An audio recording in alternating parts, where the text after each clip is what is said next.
And I'm seeing that we are live. Good evening, LBE community, supporters, family. Uh, Today has been a very interesting day as we sit in the sixth day of Black History Month. And as a reminder, Black History Month is America's history. And so, therefore, we all should be celebrating all of the triumphs um, and acknowledging the disappointments and challenges of the lived Black experience here in America. What say you, Sister Kara? I say amen to that. It is a very interesting month indeed. I don't know that I have ever had a Black History Month celebration slash commemoration slash everything else we're doing this month kind of go the way that it has these first just we're only 6 days in and we're having so many heavy topics to bring forward as a community and a lot of joy to celebrate, but also a lot of struggle to acknowledge and some pain and exhaustion and just other so many emotions and feelings that are being brought to the table that I think are all very important, but it just makes it a very interesting month, I think. And with you saying that, Sister Kara, I would just like to put something out there for our European American colleagues and friends. For those of us that are very much aware um, of our who we are, who we've been, where we have come from. These 28 days can cause one to become quite sensitive, more so than the other 340 other days that we have to wear the skin that we're in. And so I'd like to, I think, well, every day we need to be aware of how we engage with one another and what we say, um, and how we say it, and the tone in which we say it. Those are things that I think uh, our brothers that are soon to join us in the barber shop that they would agree. And so I don't know. I just felt like it was necessary to put that out there because we are beyond micro aggressions. I'm now calling them what they are, macro. And I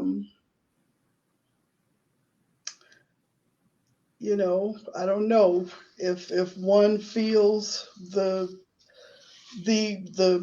nerve, the audacity to snap like that, then one should also be prepared for the response, the clap back, I like to call it.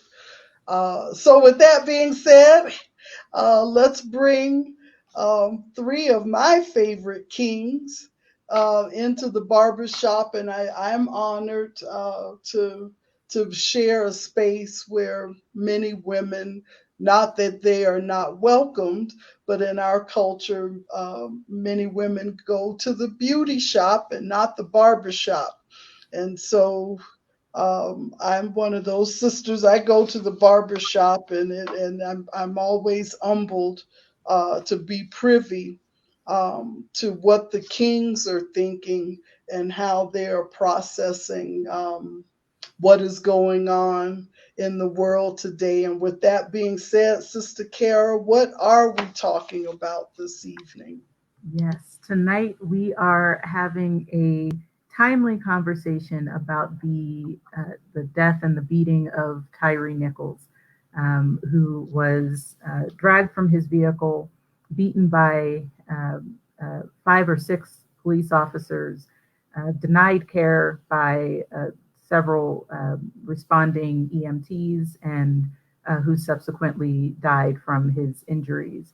Um, Tonight, as we dive into this from the barbershop perspective, it really gives us an opportunity to hear how Black men respond to the things that impact the lives of Black men.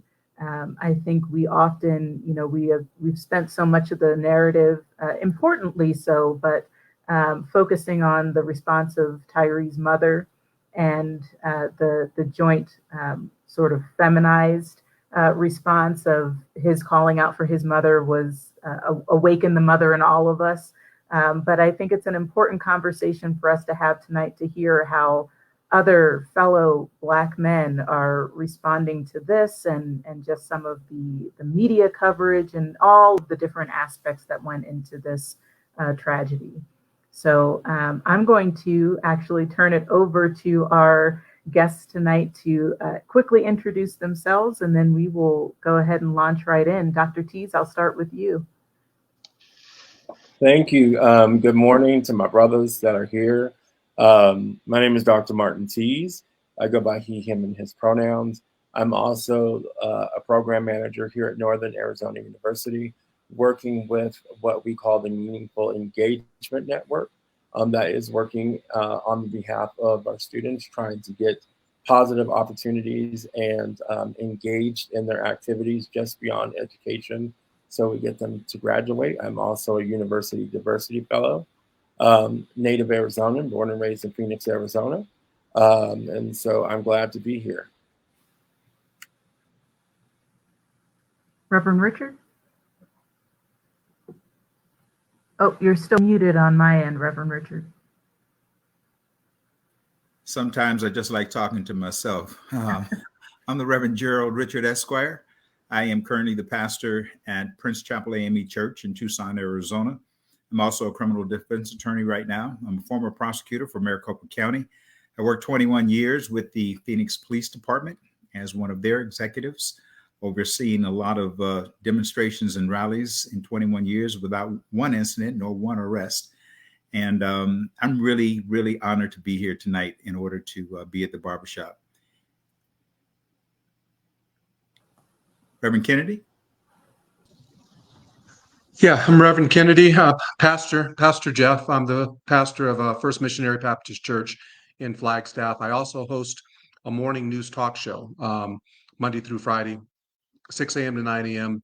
It is kind of one of those hybrid news talk. We talk a lot of news and a lot of issues, but at the same time, we offer some entertainment as well. And I can tell you, when this news first broke of Tyre Nichols, and we talked about during this period of time, during this month where we celebrate our heritage, whenever something like that happens, it brings back, personal stories that we may or may not have. I certainly have some, to where a routine traffic stop like that, certainly growing up in Southern California in the 60s and 70s, a teenager in the mid to late 70s, anytime that you were stopped by the police in that era, especially, the Los Angeles Police Department, you didn't know if you were going to make it home.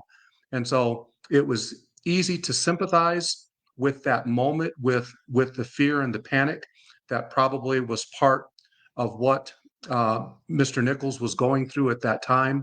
And then for, a mother who, every time, a young African American male leaves home, at least during that era that I was growing up, there was concern with your parents whether or not you would make it home. And so I know you opened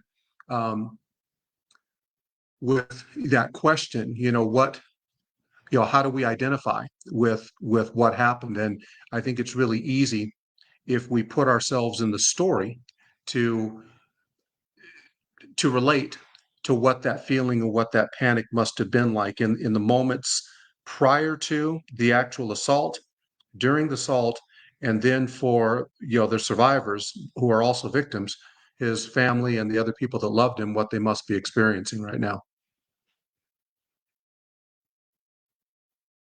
Well, Reverend Kennedy, if I could jump in just for a second here. One of the things that I guess kind of bothered me is We just had one of these barbershops about George Floyd, and now here we're back again. And even though some time has passed, some other issues have come up that we have to address. Not just the issue as far as white officers and black males, or females for that matter, when I think about Breonna, but more so what sort of mentality is going on with regards to law enforcement. And having worked in law enforcement, I can assure you there are times when, because I was reading a couple of articles where even in the Phoenix Police Department, we had officers saying, well, we need to wear balaclavas. I said, balaclavas for what? You know, we need to see who you are. You know, we need to recognize you, be able to identify you. And they said, for what? What, to sue us? I said, well, yeah, as an attorney, to sue you too, if that's what the case, what it calls for. I tell folks all the time when I see a father come to court, I say, I see mothers come all the time. Seldom do I ever see fathers. But here, you know, where this boy is calling out for his mother, the youthfulness in him was still, you know, this is the one person that if anybody's going to help me and fight for me, it's going to be her.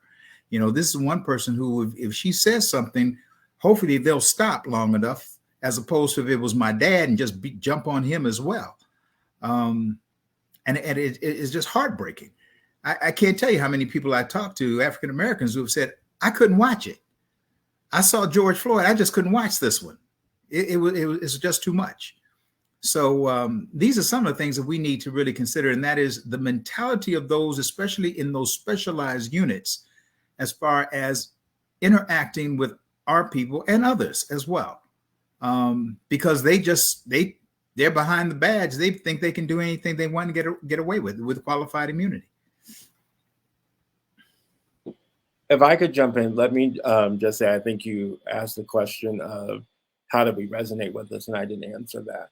I'm not going to lie. I don't know how privileged my experience was growing up, but I don't know that I've had, outside of one instance when I think I shared last year when we were talking George Floyd, when I was driving my dad's car and was pulled over and the police pulled me over. Long story short, I was more afraid of whether my father found out I wasn't driving his car than dealing with the police. But that was probably one of the most instances where I would say with profiling police officers, which later became something that I dealt with actually when I moved to Flagstaff on quite a regular basis as an adult, working in community-based policing, trying to help build a better community with the Southside Association and the police department and the Black Flagstaff community. And so when I go back and think about what happened, and I'm media TV trained, I have not watched the video to see what happened. I know of it. I've heard of it. I have no desire to see it. I think one of the other professors here that teaches ethnic studies with me also talks about how the trauma of looking at something like that, and we relate it to like a horror film, or the other is porn, with the trauma of seeing that happen. And so it definitely is traumatizing. And the thing that I had to share when we did a moment to reflect here at the university was I've been here for 3 years.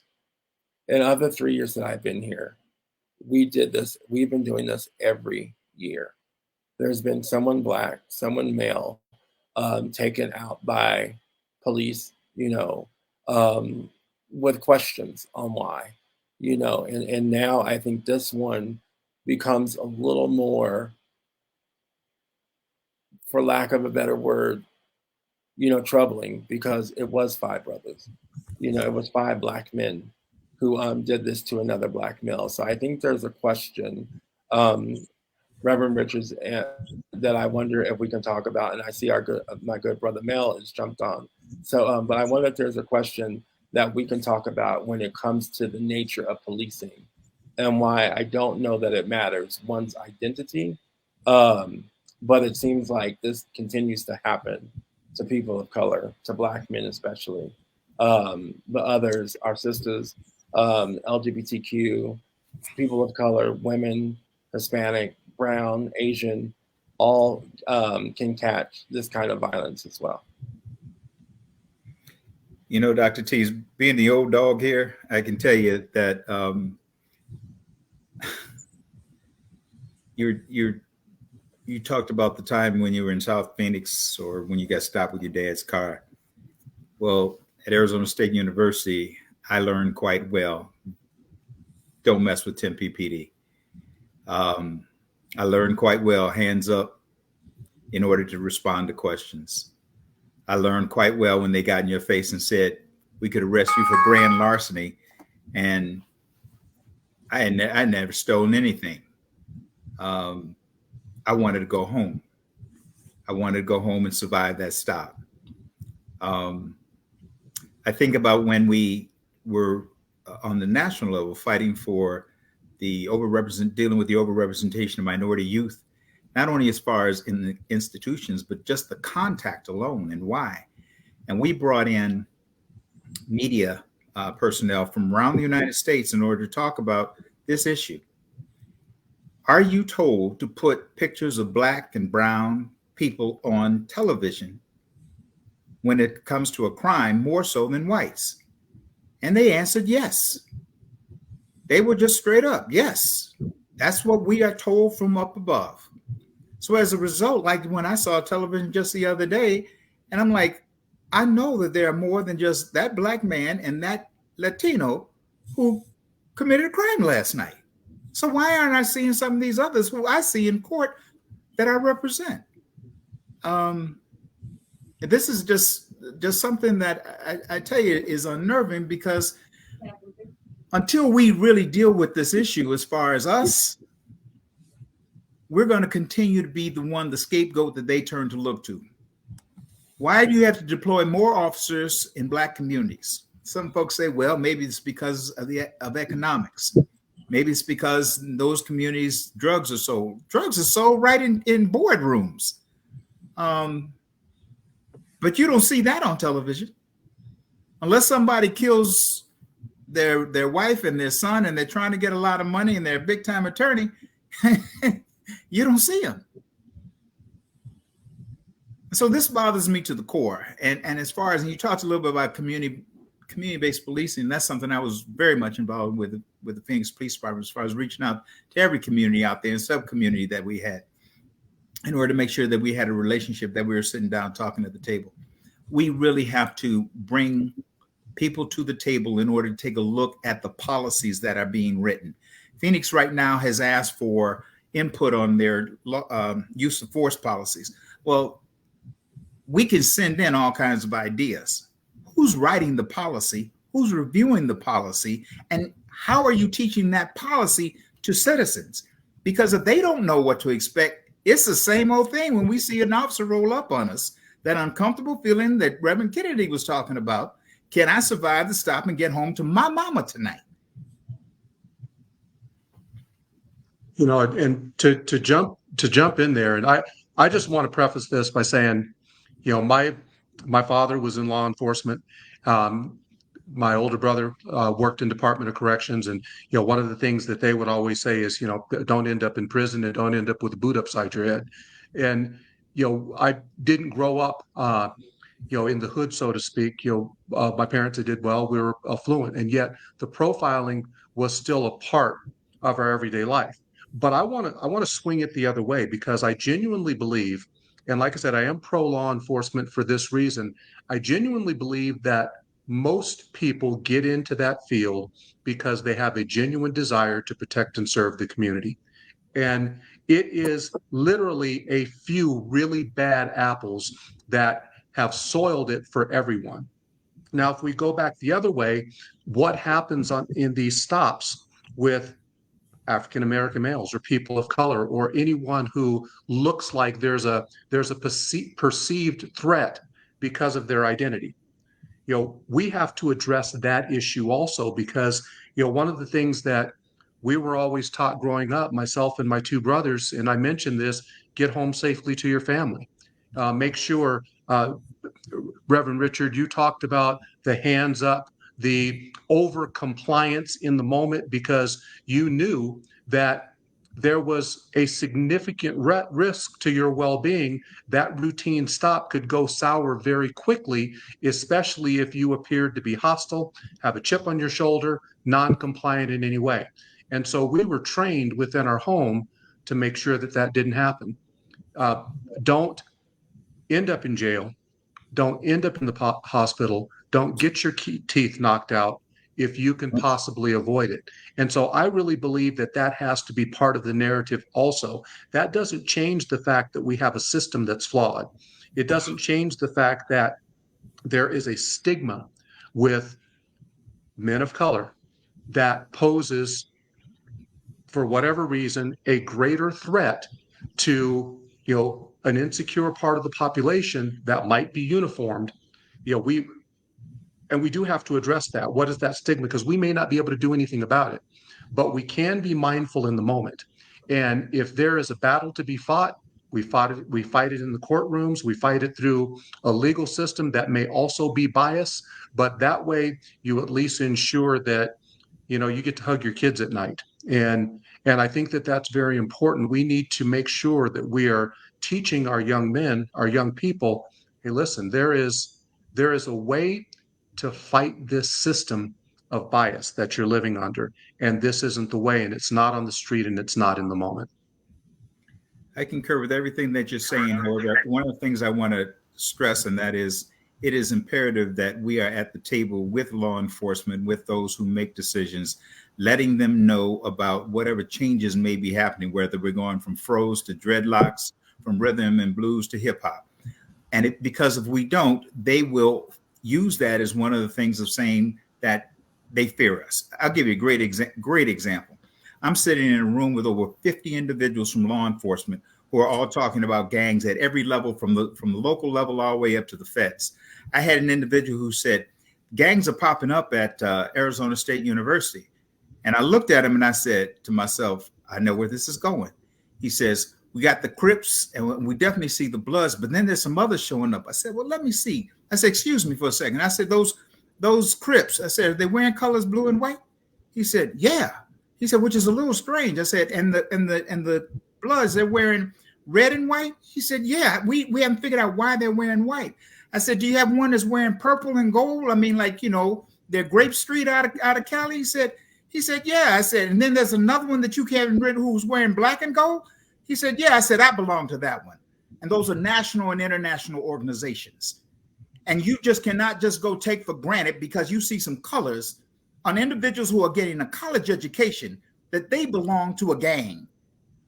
One of the things that upset me more than anything else was when we had those individuals, they're walking through Phoenix and they charged them with being a gang. I wrote the gang statute. And that was one of the very things that Black and Latino representatives down at the House and the legislature and the Senate said, Gerald, watch it as time goes on.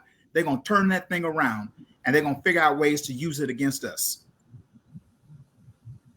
I think that seems like a perfect moment. I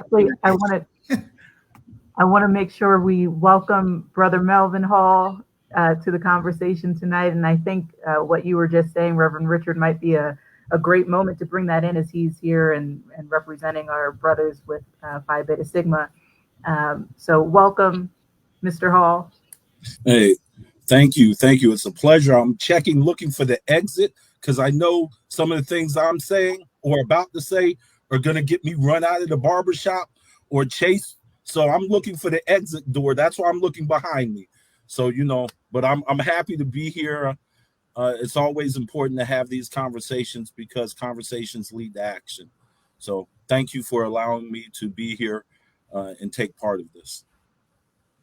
It's always a pleasure to have you. And I was going to say, I didn't know if Reverend Richards mentioned the blue and the white, but I know he was talking all the other colors. So, I didn't know if we were going to put y'all on there like that. But I want to go back and say, I think, in talking about my experience and that being pulled over, and actually it was me coming home from working on a homecoming float with some friends who lived up in North Phoenix and driving my dad's car and getting pulled over after a 2-mile drive. The interesting thing is I think the conversation that we need to think about and talk about is that when my father gave me the talk about how to survive a police encounter, that comes from him being one of the police, one of Phoenix's police officers back in the day, along with my uncle, and then also knowing many other Black police officers that were there. So we were given that talk about how to 12 and 2, yes, sir, no, sir, all those things. My concern today is a lot of us have that talk, and I think there is that respectability that we're trying to ask, not only for ourselves at the age that we are, but for those who are coming up. But now it's not even a matter of, they're not even getting the opportunity, to have that conversation. I'm 6'4", 300 pounds. They come in guns blazing before they even tell me why. So if I'm asking what's the matter, how can I help you, they're taking that as an offense. And that's what my young students are having to experience in some instances. And those are the backgrounds that they're coming from. So how are we, challenge and continue to have that conversation with them, in ways in which, and I believe, like you said earlier, I believe that there are good police officers on the force. I don't think, we have to say that by requirement, but I believe that. But I do think that those who are causing the problems are the ones who are making it bad for them. I often tell them that if they have an issue, when Blue Lives Matter was going on and people were talking about what about the police and whatever, I said, well, now you know what it's like to be Black, right? You now know what it's like to be ostracized because of something someone else did. You learn that your individuality now becomes generalized just in the same way that we do. And if you don't like it, then let's talk about how we fix it. But my concern goes back to that respectability. Tyre Nichols, Sandra Bland, and all the others who were pulled over because of minor infractions, and yet they end up dead after a traffic stop. I think there's something that we have to look at and talk about, above not only just the community, but also others that sit in privilege, to see how we can find ways to start looking at this conversation. It makes no sense that people are dying because, they didn't put the left signal on, or the right signal, right? I mean, it makes no sense in the ways in which all of these things continue to happen, right? And so, and my fear, is that not only could it still be one of us, but it also can be those, our family members. It can be, I'm working now in a capacity with students. It could be one of my students at any given moment in time. So I wonder, in our conversation, when we look at that, I know, Brother Mel, you're going to gift us with some knowledge, and insight that will be interesting to hear, in ways then how we can build consensus and community.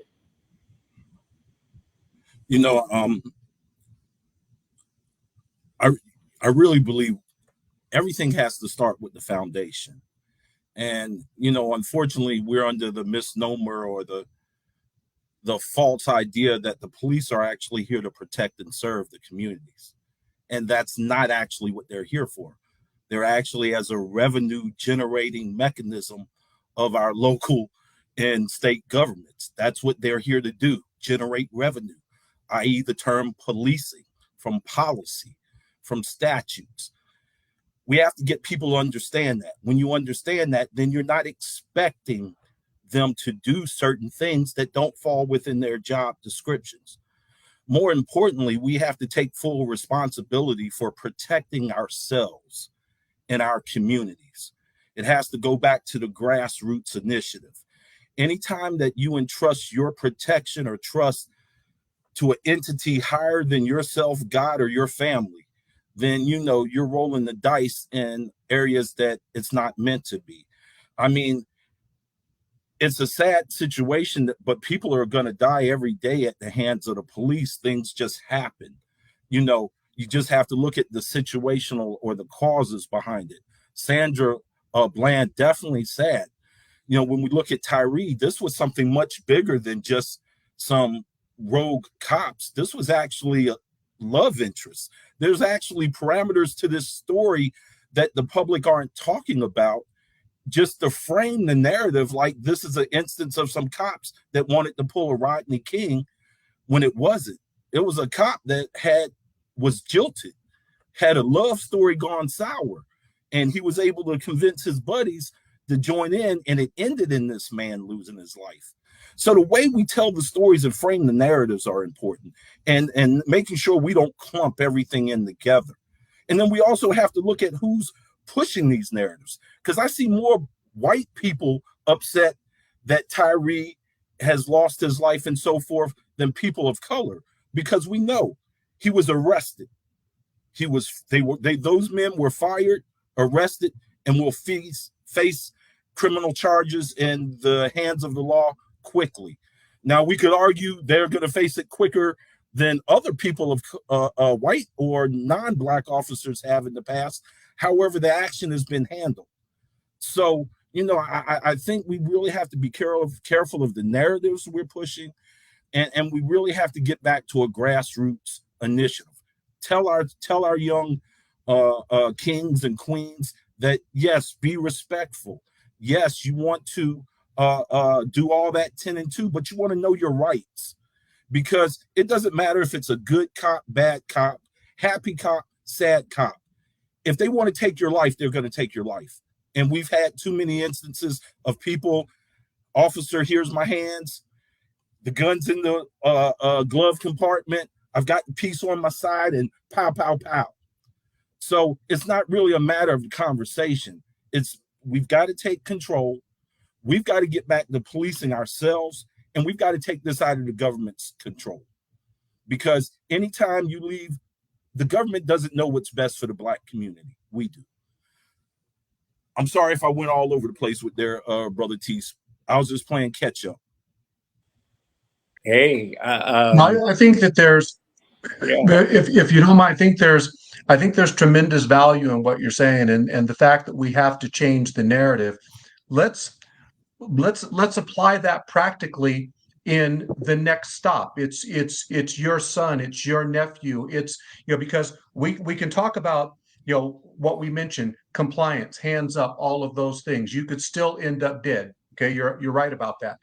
If we don't address the system, and in this case with 5 Black officers, it still comes back to, we're not talking about now a situation where it's white on Black racism. It was probably Black on Black racism, because the stigma of a Black man who are oftentimes looked at as criminals, they're criminalized before they've even committed a crime, exist even within our own community amongst ourselves. Okay, that threat is more than just a perceived threat. It is a real threat that we experience even when we engage each other. So I want to ask you, Melvin, how do we, because in order to change the narrative, we need to have a hard stop and then move in a different direction, correct? How do we do that? How do we apply that directly? By asserting our power. Our power is in our communities and our voices and our strength. And if we collectively stand up and say, hey, these practices, these SOPs, these blanket immunity for the police we're not going to accept it, then, it changes, or we form our own police departments. Again, police departments are a governmental service. There's nothing saying that the public sector cannot invest and create its own mechanism of protecting its communities. We're just depending on the government, the sector, to do this for us. Take control. Throughout history, we've had individual communities that police themselves, that govern themselves. Heck, we have communities today in the United States that self-govern and police themselves. Do that. But we don't. Here, Reverend Kennedy, do not settle. That's what we do. Set a higher standard and don't accept anything less. Right quickly, Killer Mike said, we don't like the way the policies are, the laws are. We get together, the left, the right, the middle, all people of color, and come up with our 10-point plan. We want the police to do X, Y, and Z. And we will not vote for you. We will not support you until you can agree to these. And that's how we start to make a difference in controlling the narrative, by letting people know we will use the power behind our voice and our economic power. Melvin, I think when you were saying that, I agree with you. I think that there's a lot that you said that I think that touches upon where we are in understanding the power and the privilege that we have once we come together to talk about these things.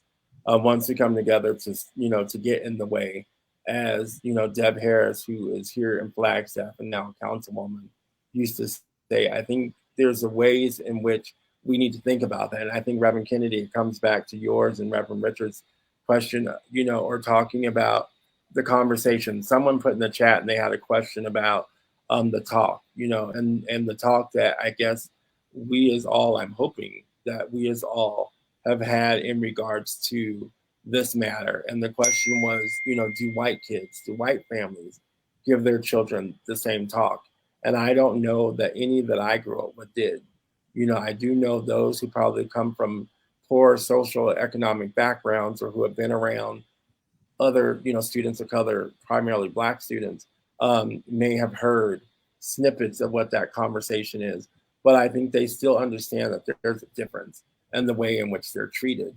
And I do think that in this case, with all the conversation about, did Tyre know the police officers, or was there some other prior connection that I think has been talked about? I don't know that it's been identified, but I think it goes back to what I believe Reverend Kennedy was saying was, I think there's something, first of all, for us to be the change. I think we intrinsically have to kind of change the mindset of saying, oh, what did he do? Right? Or, oh, he must be guilty because they wouldn't be doing this. That's one mindset, which I think the community as a whole has to then work through. But then the other part is, my experience with officers of color, officers of different gender, officers of different orientations, when it comes to Black men or people of color, they go equally as hard, if not harder, than they would have if the person was white. So I think that there's something that we have to talk about, and I know what you were saying about policing, but I think whichever force that it may be that we talk about, I think there has to be something about what is it that says that we are intrinsically bad, and and others may get a pass in certain kinds of ways when it comes to this. And then I know that there was a question in the chat about the chief of police handled this when it came to the Black men. And you're right. It seems like they went on them very quickly and got them out in ways in which others, were held anonymously, and cases were needed to be brought. So again, I think that may come into that question of how do we collectively come together and challenge, those paradigms? How do we hold people accountable regardless of what their identity is? I've heard certain things about the chief of police there in Memphis that said that she may be just as guilty, because she knew what was going on, but now it just went out of hand. And so, her actions, good, but I don't know. I see you. Let me say this, and that is, and I'm gonna go back to what Reverend Kennedy said, because I've had a chance to work with law enforcement. There are a lot of really great officers out there. And there are times when you have that cancer that goes through a system that when it's not fixed, when it's not eradicated, it catches on. And then you start getting individuals who don't want to tell on someone else because they don't want to be the snitch. And that's where a lot of the problem lies. And so when we start talking about having the talk, I'm not going to, I respect my brother Hall, and I respect the fact that we can in many ways police ourselves. And believe it or not, through the church, we used to do this right there in the church. Sister Mabel used to grab that kid and say, get over here right now. She can't do that anymore. Otherwise, she's going to get sued. But we used to police ourselves and we can still do that. Actually, I was working on doing something here in Phoenix some years ago, and some folks said, oh, you can't do that. Oh, I could, but since powers that be said no, okay, I'll step down and go back to doing what I'm doing. We could police ourselves, and we could pay our own officers to police our communities, off-duty officers. We could do that. But we have to have an understanding where we're sitting down at the table and we're changing the policies. I'm going to go back to this again. Unless we're sitting down and we're actually conversing as far as changing these policies, it's going to continue to be the way it is. And, we look at this and we say, oh, there were 5 Black officers. Well, if you live in Detroit or Chicago, New York, and some other places, guess what? Black, Latino officers, you may find the exact same thing. They don't have it any different. So we have to change those policies, the training, the way that is being taught. And I'm going to go all the way to this as far as a root. Those who are being hired, do they look like you? In my pulpit, I ask for individuals to reach out to those who we know to be hired, because if they stop me, it's going to be, oh, Reverend Richard, how you doing? But if I see some other kid that wasn't raised in the same neighborhood, they don't know me. They don't know the laws. And as a result, we don't have individuals that we can call on to trust to teach our kids about what they should do and shouldn't do. And as far as the talk, I've taught criminal justice in community colleges as well as Arizona State University. I don't know anybody who's Anglo who's ever said they had the talk. When I mention the talk in my classes, Black and Latinos, we know what the talk is. They don't know what is the talk. So Reverend Rich, that kind of brings me full circle into the problem and to part of the conversation that we don't want to have. When you talk about the talk and white communities having it and not having it and us having it, it's because of the expectation of protection and of rights afforded to them. We don't have the same expectation or affordability of rights and protections. Now, people will say, hey, I've got the 13th, 14th, 15th, the 4th, 5th, and 6th, and all of those aren't afforded to us. So that's part of the problem right there. The second problem, which is the most important one, is anything built upon a foundation of lies and deceit cannot stand. Policing in itself was created to catch runaway slaves. Once slavery ended, it was created, empowered to fill the new jails and prisons that were built. It was never about empowering the people of color in our communities to feel safe.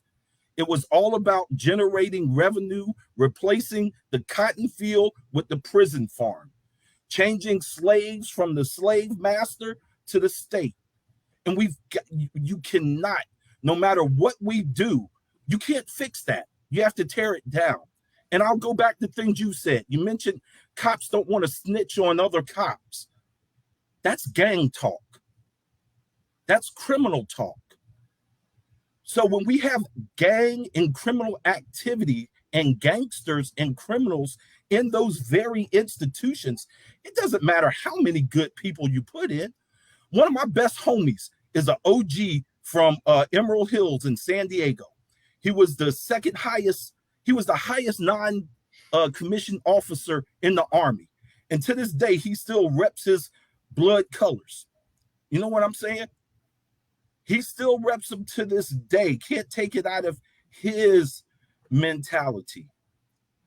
He's a good guy, but he's in a gang. So it doesn't matter how many good people join the force, they're joining a bad gang. And one bad apple, as we know, spoils the whole bunch. So why are we attempting to cure the apple instead of just grabbing that apple, crushing it, and planting another fruit? and harvesting it. So let me ask a question. I'm going to ask a question I asked all my criminal justice classes in the very beginning. If right now I could call up all police chiefs and say within 24 hours, shut down your police departments, all of them. We're going to community-based policing as the community taking care of their own. Who you going to call when they're robbing your house?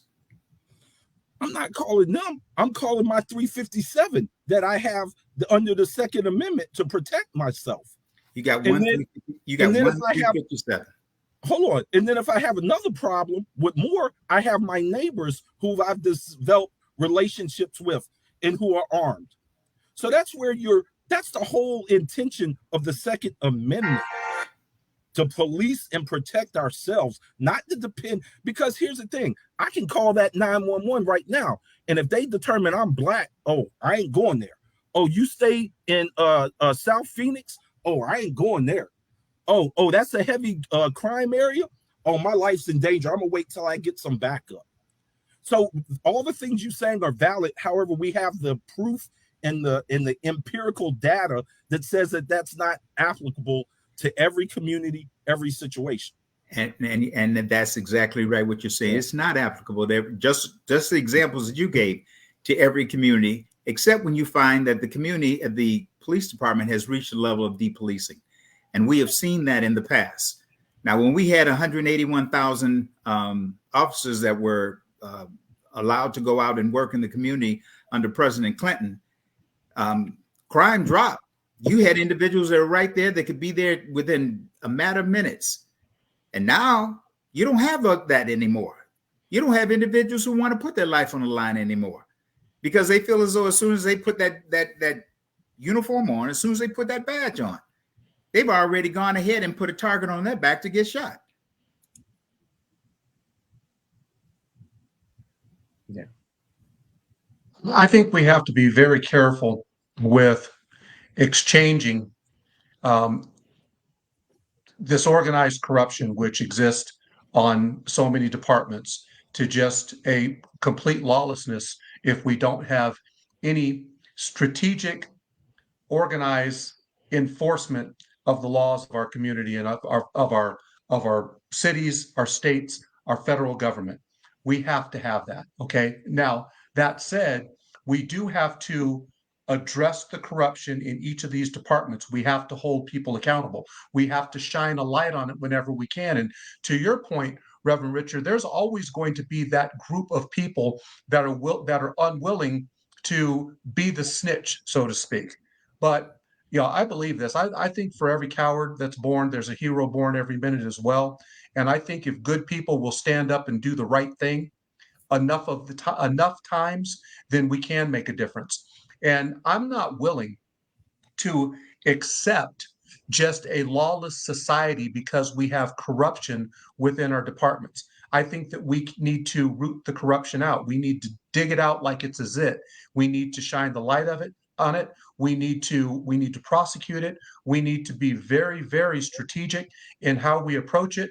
But going back to just a community that polices itself. And to that point, so my grandmother lived at 111th and Grape Street, and I think it was you, Reverend Richard, you talked about, so you know exactly where I'm talking about, okay? She lived at 111th and Grape Street in Watts. And in the 60s and 70s, hey, the lawns were mowed. Those old people, they kept their houses, their neighborhood, and even though there was crime all around, you could tell that there was a level of respect for the people that had built that community, people who had moved out from the South for a better life. They had escaped Jim Crow in Alabama, like my grandfather brought my dad out because he wanted to escape the Jim Crow South, and they settled right there. And there was a respect. And then we got into the 80s and the 90s where there was no longer any of that regard for the old guard that had built those communities. And so when we talk about policing the community, and then the gangs did police the community.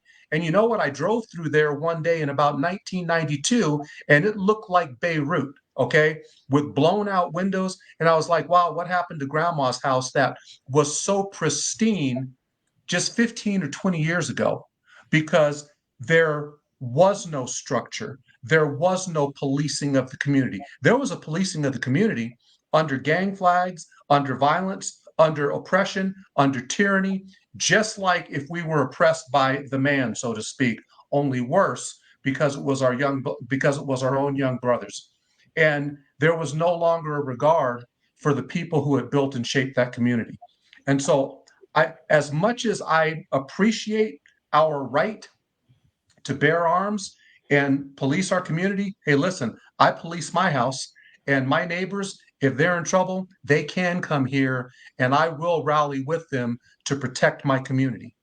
But at the same time, we need a police force. We need an established police force that we hold under the microscope and we hold accountable as well, because lawlessness is not the answer. Well, Reverend Kennedy, I never said lawlessness. However, insanity is doing the same thing over and over again, knowing the results you're going to get and expecting something different. And we know what police departments were created for. We know their history and continued practice of that history, and nothing's changed. So to keep saying, hey, let's get good guys in the police force. Hey, let's get a police chief in here that can make a change. Hey, let's sit at the table and write policies. All that is continued insanity. And 10 years from now, I'll walk in this barbershop and you guys are going to be having the same conversation. It's beyond that. If you know you have a cold, cure it. If you know you have a disease, take the action to remove your body of it. The police department historically, from the very moment it was created to now, is bad, is corrupt, is racist. Its practices discriminate against all people, not just Black people. Hell, let's talk about poor white people. The police department was designed to disenfranchise all people, but especially minorities and people of less socioeconomic status. You can't. How many good police chiefs have we had across the country? How many good police czars, attorney generals? Look at Kamala Harris when she was in California. She put more of us in prison than a little bit, all in the name of policing. So no, I mean, I hear what you brothers say. I respect it and everything, but that's not the answer, because we've been talking about this ourselves for 3 years and ain't nothing changed.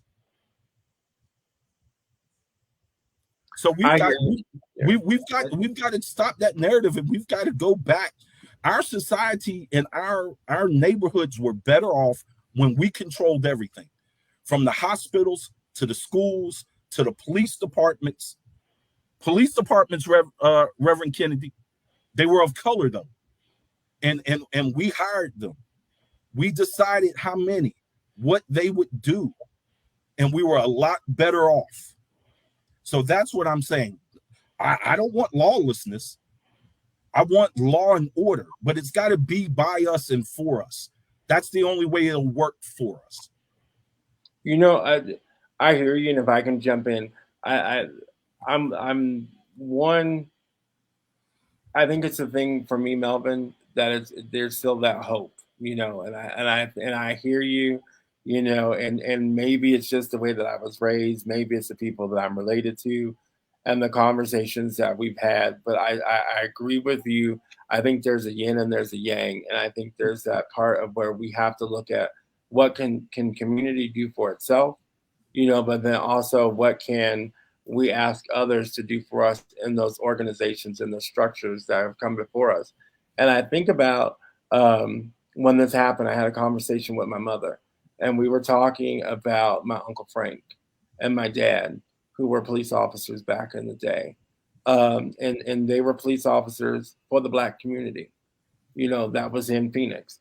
And, you know, and I'm sure as decades have come, and we can probably talk to Jerry and some other officers that have been here, you know, while they're working under that structure, they were also in those environments, in those community environments, and they're trying to help.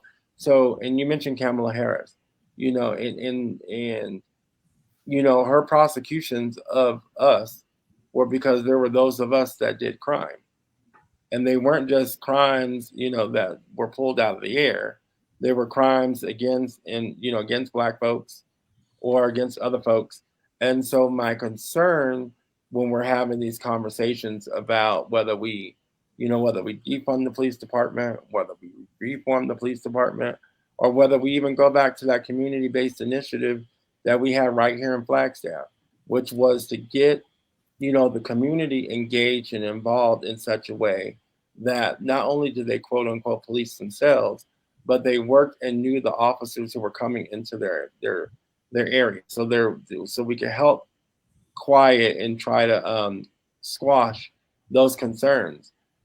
And it may have worked where it worked. It may not have worked where it didn't work. And I'm wondering, you know, where are those fine lines? Where are those fine tunes? Because you talk about community and you talk about you having your 357 and I got my Tech 9 and a Glock, right?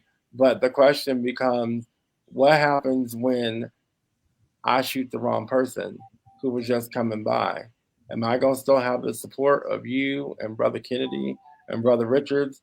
You know, because I actually made a mistake about someone who wasn't trying to rob me, but they came, you know, they came to my house by mistake at night.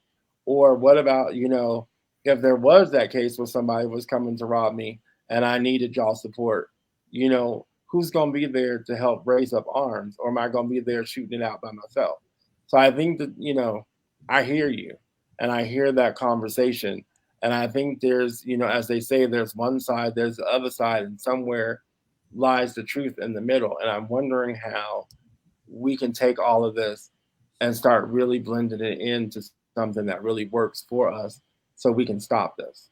And I agree with you. And I'm optimistic in thought and realistic in you know, in practice.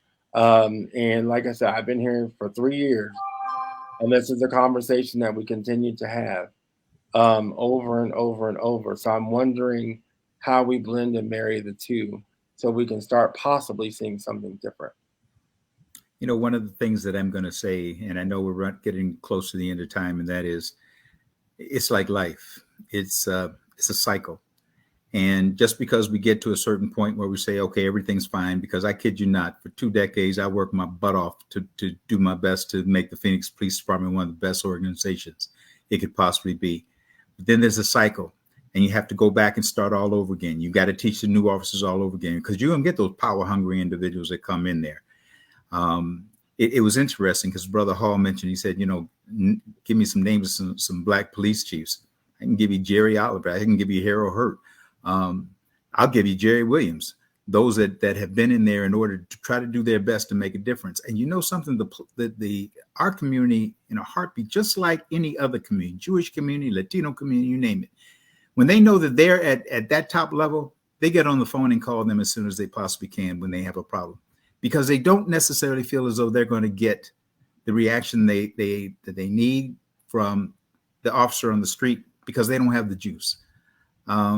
But we have to continue to train. We have to continue to, it's like this month we're in right now. Here we are talking about history all over again. Why? Because otherwise we will forget and we will go back to a way that we don't want to be in. So that's where I'm gonna rest tonight. I'm gonna say I love y'all to death. Appreciate you all letting me be on here again. It's always good and stimulating. And I think we do still have some time. So I want to just circle back on, you know, the particular case with Tyre Nichols. And one of the things that stood out to me as the news was breaking, and they were, there's actually two things that kind of that kind of go along with each other. The first was the strange, and it just struck me as strange and almost just out of this world decision to like do a countdown to the release of the video of his death. And I just could not fully understand why that would be the way that that was advertised, but also along with that, the fact that, you know, we have this countdown, we're announcing this at like 9 a.m. that we're not going to release it until whatever time it was, 5, 6, or 7 p.m. that evening. And in watching CNN, seeing that they had their reporters out in the field at different, you know, peaceful protests for Tyre Nichols and other community gatherings, and just the constant stream of we're keeping eyes on the situation to ensure that it remains peaceful, or just kind of watching and building up that tension of the feared threat of a violent protest in response to the release of the video. So I guess the question there is, A, why do we think that they released the video in the way that it was done? And why was build up so paired with that build up of anticipation of potential violence, particularly when you look at his mother having specifically put out the call to her local community and the national Black community to feel free to gather, please make it peaceful. And that was, I think, the message that was heard across the country, and that's what we saw. But it was definitely built up in the media as something to be feared, and almost I can't think of anything else to describe it as, but as a form of entertainment, that here's the countdown to this video. So I'm curious about your thoughts on that. Well, let me tell you, I was down in Ferguson after Michael Brown's situation. And after they saw what happened and how that all exploded, it was interesting to actually interview the people that were there. That was part of my job. And they were talking about how during the daytime, you didn't see much as far as CNN and all the rest of them. They were talking about how they were going to the park. They were sitting down, they were drinking beer, smoking some weed. Police were right there too.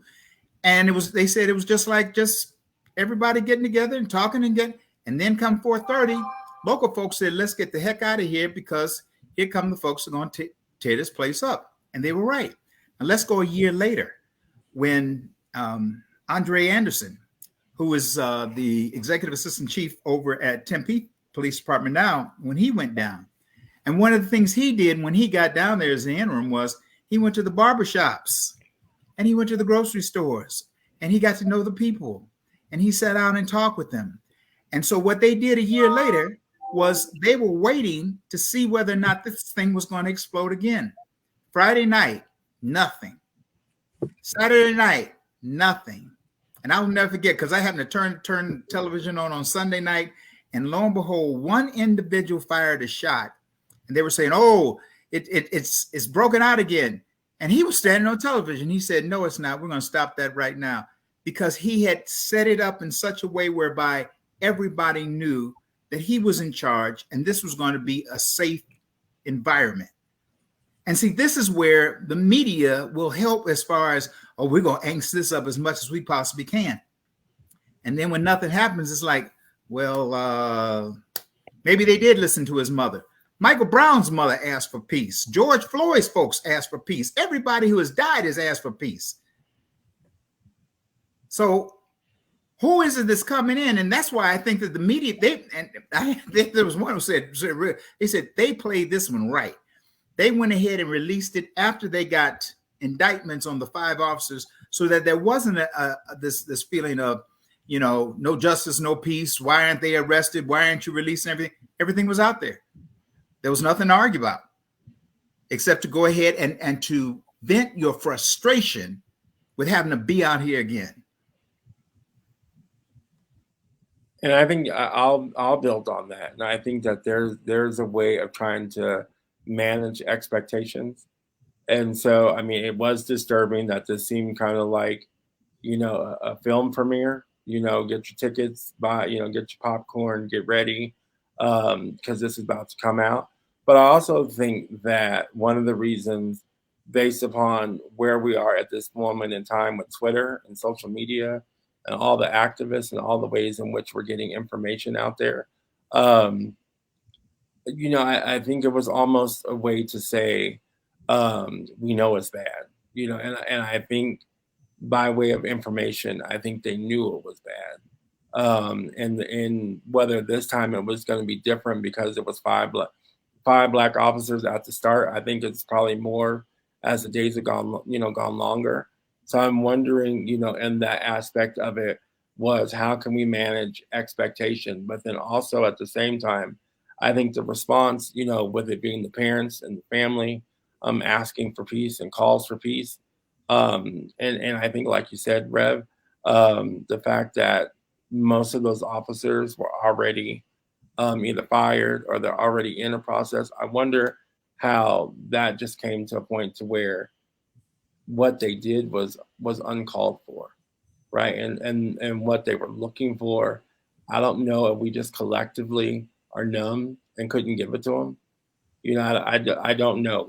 Even with myself, not having watched the video, not caring to see the video, I can't, and purposely not wanting to see the video because I don't think that trauma right now is something that I would want to deal with. But I think the other lingering questions about the officers and the people who were there and the fact that, as Reverend Sharpton gave his eulogy the other day, that, you're thinking about those 5 black officers took this brother's life when around the corner was where Martin Luther King was shot, and all the work that he and other civil rights people did to get officers on to the force, to get, up to people there and for them to do that. I'm wondering if we're just in a state of, numbness, desensitizing. So I don't know. I mean, I think that's a good question. I don't know. I kind of think that, I think that there is I hope that we haven't become numb to the horrors of police brutality of this type. I hope that's not the case. But I think what we saw in this situation, oftentimes when we have these protests that go out of control, it's because of the frustration that we're experiencing because there's no justice or because the lag in the justice system. We've all seen it on tape. We know that a wrong was done, and yet it's taking too much time to charge someone, to tell us what we already know. And in this case, that didn't happen. They avoided that because they moved very swiftly to charge the 5 officers, to fire the 3 firemen or paramedics who showed up and did nothing. They moved very quickly. And so when it came time to protest, instead of an outbreak because there had been such a gross injustice, there was just an opportunity to mourn, to acknowledge that a life had been lost, that families had been destroyed, and listen, not just the family of the victim, but the families of the perpetrators also. I mean, their families are destroyed too. Their lives are destroyed too. Those police officers, they have children that now have to deal with the fact that their fathers are murderers and they're going to be in jail. I mean, hey, more families have been broken up. And so I think, I know what I experienced in the moment was, yes, a sense of relief that justice was done swiftly and that we could actually go out and peacefully mourn a tragedy that had taken place and acknowledge that another mother is crying for her deceased son and children are crying for their fathers. That's what I saw. And to that point, Mel, that gives me some hope. Okay, that gives me the hope. And hey, listen, we still are in, Reverend Richards and I, we're still in the hope business. Okay, and we have to believe that there is a chance for people to do better because they know better. I'm about to get myself in the doghouse. However, Reverend Richard and Reverend Kennedy, I come from a family of preachers too, and my grandfather used to say from the pulpit, "Hope is not an option. Can't be a strategy." If you believe in God, He says, "Ask, act, receive." He don't say hope, wish, or try, and that's our problem. We rely too much on hoping, wishing, and trying instead of asking, putting a plan together, acting upon that plan, and knowing we're going to get our results. So addressing what Ms. House said, I agree with her. I do firmly believe having a background in entertainment and news and radio, yeah, it's a show. You know, CNN is not a news station, it's a TV station. It's a business. Their whole business is to generate views, advertising dollars, and keep people excited and distracted. So the fact that they hyped up the release of a video that they had full intentions of creating an environment of anger and trauma and distrust, that they were hoping, Reverend Kennedy, that they would get a protest and it would erupt in violence. Now they've got more views, they've got more advertising dollars, they've got people distracted off the fact that we don't have water in this country, that our food supply is dwindling, that our natural resources are evaporating at a record high. The things that we as a people and as a country need to be focused on, we get entertained and distracted. Not saying this man's loss of life wasn't important. However, the networks and the powers that be know that if you want to keep the people's eye off of what's important, give them something flashy and catchy. And too many times we as people of color, our storylines end up being the distractions and the flavor of the day when it comes to CNN and Fox and everyone else. And please keep in mind, we're in the barbershop here. There's all the media conglomerates across this whole world are owned by 6 companies. 6. So if you're listening to Fox and CNN and Don Imus and Sirius Radio, chances are they've got the same owners. So now, who's framing the narrative? And what questions do they want asked or not asked? Where do they want attentions gone and not gone? So I just leave that on the table and say, hey, I believe we can make a change. I know Reverend Kennedy and Reverend Richards, through God, all things are possible. However, hope, wish, and try. We got to kick out the front door with Satan and the rest of all these bad policies and initiatives that they've been conditioning us to believe will change. Remember, brothers, we're still not citizens in this country. So if we're not citizens, we don't matter, we don't have rights, and all these issues will continue to plague us until we get back our citizenship. 2 things I want to mention. So just on that note, if you don't mind, I just want to reference the one point, because I believe that oftentimes the hope, biblical hope, is diluted into a wish, which is certainly not what I meant. True biblical hope is an expectation. That is what true biblical hope is, and trust me, I know the difference. Oh, I wasn't insinuating that. You just educated me to something, Reverend Kennedy. So thanks for the biblical spanking. 2 things I want to mention. One is that after every major incident, you have police chiefs from around the world, actually, who sit down and say, what could we have done differently? And this one is one where they looked at everything that happened in the past and they said, how can we do this differently? And I remember listening to somebody, but even more so, I remember being in the rooms where we said, what time should we release this to the media? This one, they made sure that they had talked with the prosecutor's office. They had made sure that they had the video that was ready to go.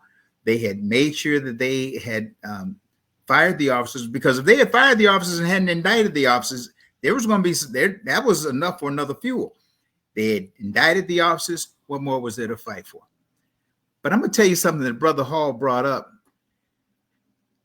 and I noticed it today. Since Tyre died, we saw him on the front page of every paper. This morning, when I pulled up all the articles for New Times and Washington Post, it wasn't mentioned at all. Just another one gone, waiting for the next time that we have another situation. That broke my heart, because so quickly the media will say, okay, we can forget about this one and move on to the next one. And that's what we can't allow to happen. We cannot forget. We have to make sure that we continue to remind. If you come down to Prince Chapel, it's so funny. I just had somebody who, the other day, I was sitting on this board of interfaith Arizona Faith Network. And they said, Reverend Richard, can you explain to me, what are you all doing in order to recognize Black History Month? I said, well, Monday night I'm going to be on a panel. I said, a barbershop panel. We're going to talk about Tyre Nichols. I said, but every Sunday in my church, we talk about the Black history for every day that week. I said, so we don't just celebrate Black history during February. We celebrate it every week. When that day comes up, you can say, yeah, I remember. Pastor talked about that. And you know what we do? It's not the pastor. It's our youth who get up and read the list of things for that week so that they get the opportunity to know how to speak in front of groups. I've got about 4 kids who, when they first got up there, they were, and now they're just as eloquent as you ever want them to be. And they're talking about Black history every week. So let us not forget Tyre. Let us not forget Michael. Let us not forget Sandra. Let us not forget Brianna. Let us not forget any of those. And let us learn how to teach our children not to forget in order to make a difference. I agree with you, and I think let us not forget to tell those people who are in power about those names, because when we don't let our people know who we are and the greatness that we came from, it seems to be that it doesn't matter who it is that would want to squash out the life of, a brother or a sister who are Black or identifying as such or brown, that there's not an understanding and a respect for their life. So I think, one way is that I think if we get into a nature of talking about solutions and where we go from here, and even just the expectation going back to this particular instance with this brother losing his life, it is sad that it was 5 Black men. It's sad that there was others that were there that had a depraved indifference for this brother. And surely they have to know where we come from. Surely they have to know all the issues and things that we as people of color go through. But why was it at that moment did it not matter? Why was it at that moment did they basically, this is Emmett Till. Some of my students said this is their Emmett Till moment, to a certain degree. But sadly, it wasn't someone white, it was Black folk.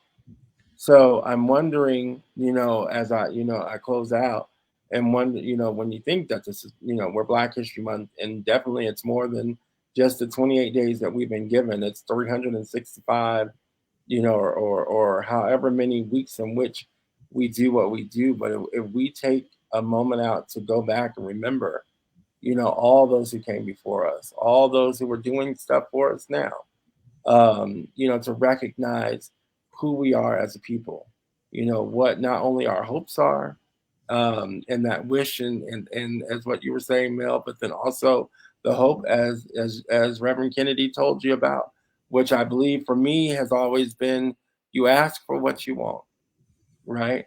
You hope in certain regards that they hear you, but that hope doesn't mean it just stays right there. It just means that I keep asking until finally you listen. And I hope that you understand, because as my friends would tell me, I'm named after Martin Luther King. I understand Malcolm X, but I certainly know Marcus Garvey, right? And so do we want to go that route? And all the others, I don't want to take out from my sisters, because there was my sisters that were there too. But the 3 M's are a life lesson that I always read and wonder where we would be right now, if all 3 brothers were still here and still with us, and what their legacy would teach us at this very moment. Dr. Tees, if I could just chime in, I always enjoy the barbershop talks. I always get enlightened by Reverend Richards and Brother Kennedy. Reverend Kennedy, you've enlightened me as well, and Brother Tees, we just go at it. However, I wanted to get on this call tonight because what makes this hurt my heart so much about this, and I wanted to make sure it was understood.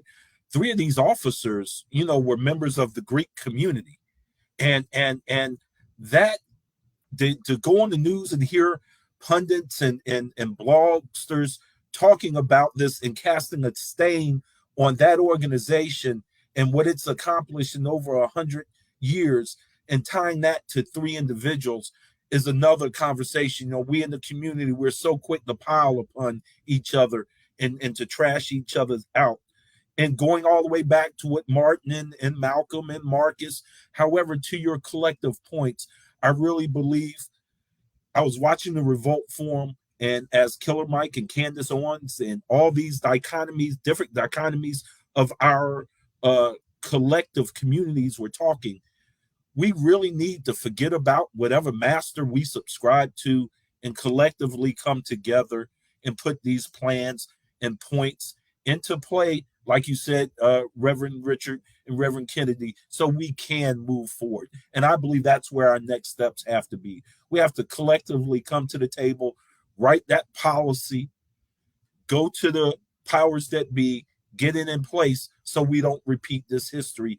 And next year, we're celebrating our success and honoring what we've accomplished because of Tyree and Trayvon and Sandra and all the other hundreds that have passed to get us to where we are today.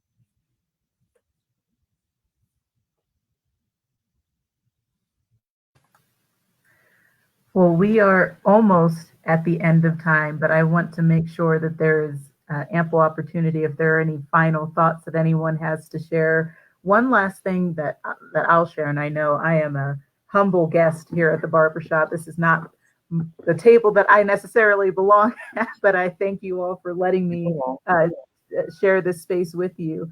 But one of the things that just stood out to me as you all were talking about, the response and the way that this was handled and the release of it, it took me back to the audience question that was asked about whether or not that difference was because it was a Black woman who was the chief. And just even going back to Brother Hall, what you said earlier about taking care of our own community, it just raised the question for me of, was she in some ways almost mothering her own community of, like, first of all, we got to handle this right. Second of all, I remember hearing as the video was about to be released, the chief making the statement, it is bad. Like, this video is bad. It is traumatizing, and it is very not incriminating, but it's a damning video, I think she said at one point. And in a way, preparing anyone who was going to watch this for that reality.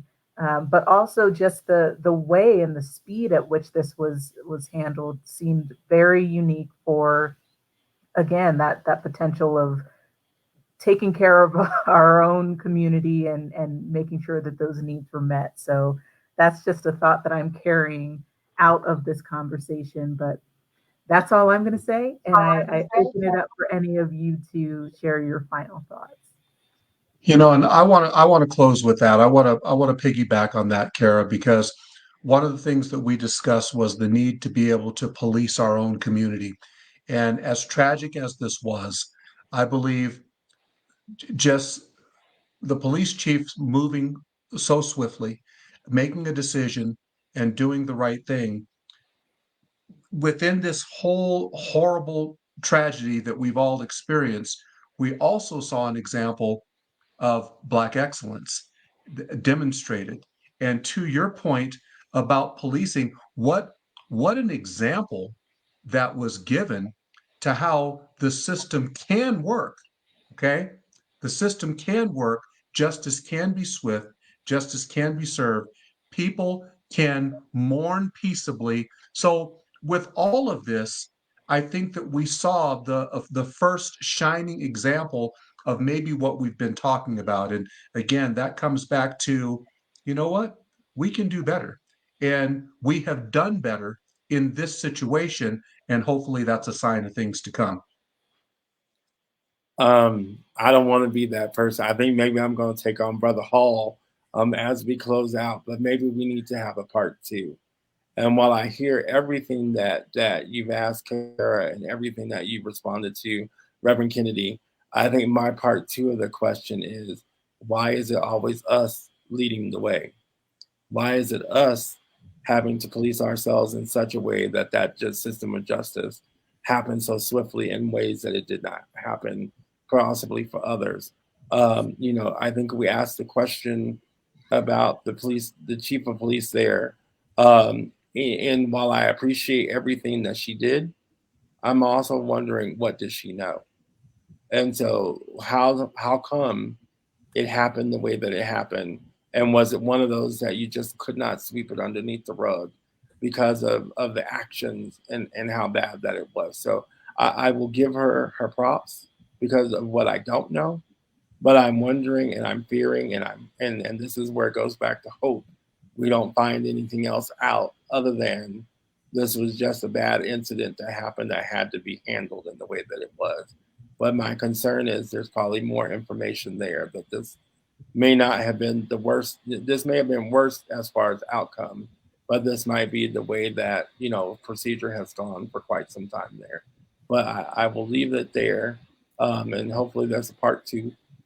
Hopefully we've done our work, as Brother Hall said, so that by next year we're more celebratory than we are, coming together once again around something like this.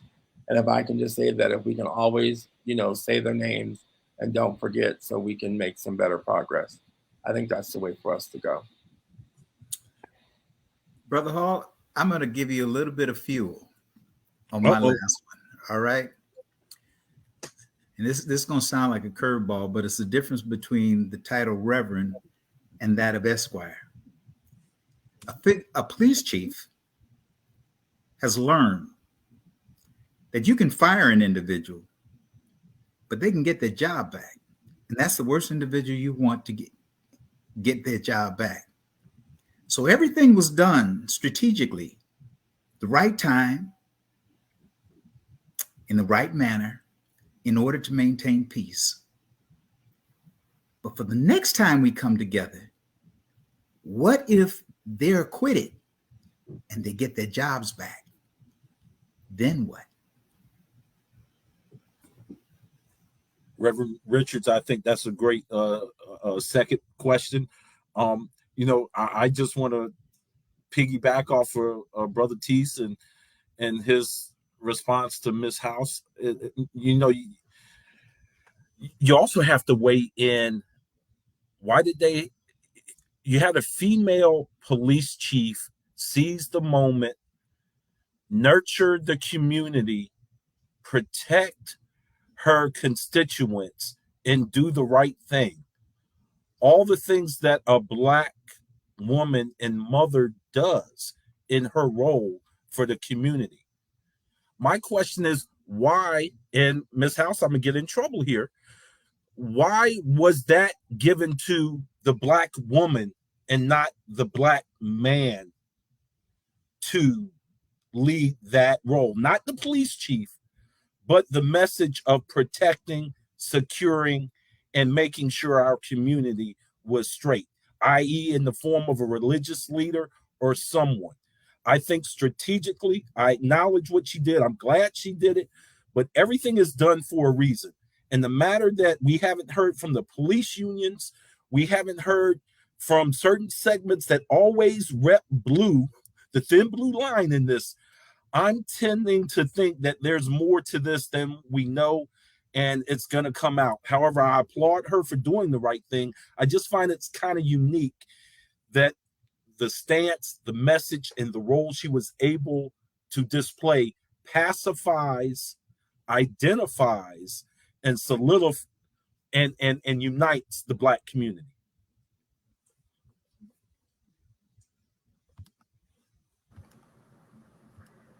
With that, gentlemen, thank you so much. This was a great conversation, and we certainly have to have a part two. This was meaningful and thoughtful and engaging and thought-provoking. I know I am going to be thinking about a lot of this for the rest of the evening into tomorrow and probably beyond, but we are so grateful for you being willing to join us and have this special session of the Barbershop Talk. We hope that you will be back before us soon. not too soon. We hope that nothing happens that prompts a need for an urgent conversation, but we always enjoy having you all here and getting to hear your perspectives. So we thank you. And of course, we offer thanks to our community that was out and joining us this evening. We hope that this is watched and shared and mulled over and chewed up and just lived out for the rest of this month and into the rest of 2023 and beyond. So we thank you for joining us. We hope to see you again next time. And until then, as always, we say, go in grace. Good night.